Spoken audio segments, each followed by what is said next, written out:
గుణాలన్నీ దాచిపెట్టుకునే ఉన్నారు హృదయంలో. అది పోతే బాగుపడతాం, పోతే పరలోకానికి వెళ్తాం. ఒక చుక్కాన్ని నాకు ఒక రాత్రి ఒక చుక్కాన్ని వేసి చూడు, ఈ చుక్కాన్ని వైపు చూడమని ఒక స్వరం ఏర్పడుతుంది నాకు. దాని అర్థం ఏంటంటే నీకు తీసుకొని పోతాడు పరలోకానికి. గ్యారెంటీ లేదు, మనకి ఇక్కడ ఊర్లోకంలో ఉండడం గ్యారెంటీ లేదే లేదు. మనకు జాగ్రత్తగా ఇష్టపడి మన మంచివాడు అనుకొని మోసపోయి జీవించకుండా మనం చెడ్డ దినాల్లో ఉన్నాం. అది యేసయ్య ఒక్కడే బాగు చేయగలిగిన సమర్థుడు, శక్తివంతుడు ఆయన ఒక్కడే. బాగు చేయగల దేవుడు యేసయ్య. ఆయనకు మించిన దేవుడు ప్రపంచంలో లేనే లేడు. నువ్వు అనుమాన పడవద్దు, దిగులు పడవద్దు, నీకు ఏమో అనుకోవద్దు. ఆయన తప్పకుండా నన్ను రక్షించగల సమర్థుడు, నమ్మించగల దేవుడు ఆయన. నేను ఆయనే నమ్ముకున్నాను. ఆయన నా భర్తని ప్రార్థన చేస్తున్నాను. చిన్న ప్రార్థన చేసుకున్నట్టు కానుకలు సమర్పిస్తున్నాను. ప్రేమ కలిగిన మా తండ్రి, కృపగలిగిన ఆయన బిడ్డలు ఎంతమంది నీ కుమారులను పెంచావు ఎదుర్కోవడానికి.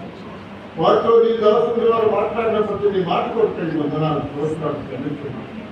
ఘనుడు అయిన వాడు ఆయన యేసయ్యా. దేవుడు మా దృష్టి మాకు కట్టేస్తామయ్యా.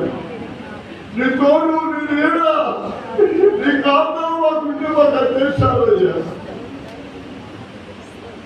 నీ దాసుడు బ్రాహ్మణోత్ముడు పాడాడు, నీవు తోడైయున్నాడా నిత్యామున కాడిమేలు నీదు నుండి నీ జపముల ప్రభావే ఘన ప్రాణమిదేలే నీవు తోడై ఉన్న యేసు నిత్యామున కాడిమేలు నీ వంటి ధనవంతుడే ప్రభు, నా వంటి ధనహీనుడే.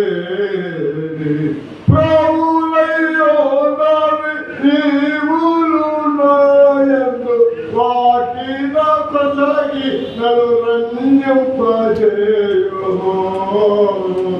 నీవు తోడై ఉన్నదా